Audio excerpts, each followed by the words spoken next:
تاریخ کی گہرائیوں اور پر اسرار واقعات میں ایک ایسی قوم کا قصہ سامنے آتا ہے جس نے اپنے نبی کو زندہ دفن کر دیا۔ کہا جاتا ہے کہ ان کی عورتوں نے ان کی قبر پر نوحہ کیا اور بعض روایتوں کے مطابق انہوں نے اللہ کے نبی کے جسم کے ٹکڑے کر کے کھا لیے اور شیطان کی خوشنودی کے لیے اسے قربان کیا۔ یہ اس قوم میں سے تھی جو زمین پر ظلم و ستم اور سرکشی میں بڑی ہوئی تھی اور اپنے خالق کی بجائے درختوں کی عبادت کرتی تھی۔ وہ زندہ خدا کے حضور سجدہ کرنے کے بجائے پتھروں اور بے جان چیزوں کے سامنے سجدہ کرتے تھے۔ ان کے اعمال محض شرک تک محدود نہ تھے بلکہ تاریخ کی بدترین حدتوں میں سے ایک حدت تک پہنچ گئے تھے۔ انہوں نے اللہ کے ایک نبی کو قتل کر کے زندہ دفن کر دیا۔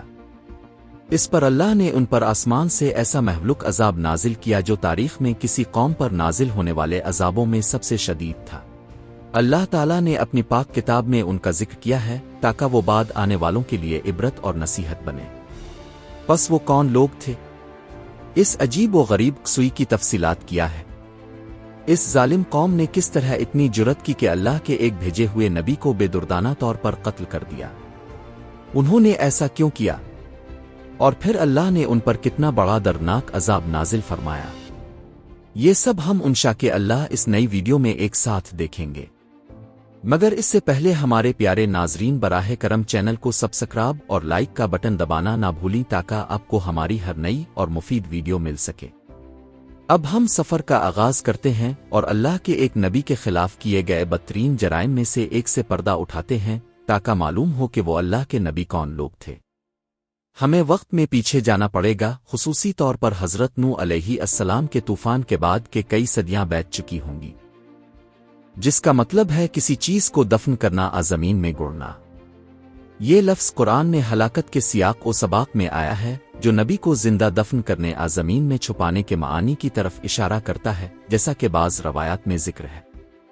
اسحابہ الرویسو ان قوموں میں سے ایک ہیں جن کا ذکر اللہ نے قرآن میں ان قوموں کی فہرست میں کیا ہے جنہوں نے کفر کیا اور اللہ نے انہیں اپنے عذاب سے ہلاک کر دیا۔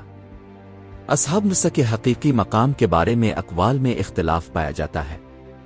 بعض روایات میں کہا گیا ہے کہ وہ مشرق میں رہتے تھے، خاص طور پر ایک دریا کے کنارے جس کا نام نہر الرونس تھا، اور کہا جاتا ہے کہ وہ اس وقت کے میٹھے اور زرخیز ندیوں میں سے ایک تھی۔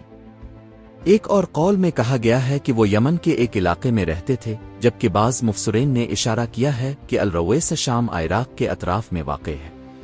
یہ اختلاف اور جغرافیے کے مختلف ہونے کا پتہ دیتا ہے۔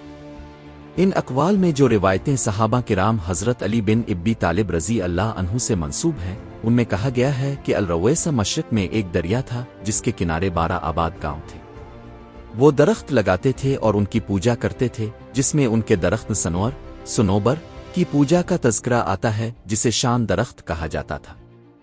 جمہور مفسرین کا خیال ہے کہ اصحاب نسا حضرت نوح علیہ السلام کے بعد کئی صدیاں زندہ رہے اور شاید حضرت موسیٰ علیہ السلام کے دور کے بعد بھی، کیونکہ ان کی طرف بھیجے گئے نبی بنی اسرائیل میں سے تھے۔ بعض روایات کے مطابق وہ یہودا بن یعقوب کی نسل سے تھے۔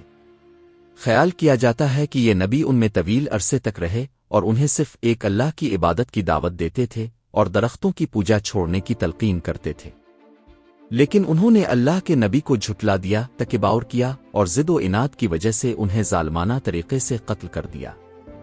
جب انہوں نے اللہ کے نبی کو ایک کنویں میں زندہ دفن کیا تو اسی وقت اس ظالم قوم کا نام ان کے اس گہرے فعل کی وجہ سے اسحابہ الرویسو پڑ گیا، یعنی جو لوگوں نے اپنے نبی کو زمین میں رسو کر دیا، یعنی زندہ دفن کر دیا۔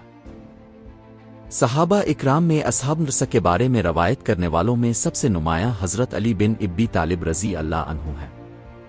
جہاں ان سے منسوب روایات میں ان لوگوں کی درختوں کی پوجا، ان کے تہواروں کے اوقات، قربانیوں اور عبادت کے طریقوں کی تفصیلی معلومات ملتی ہے، وہاں ان پر آنے والے عذاب کی بھی تفصیل دی گئی ہے۔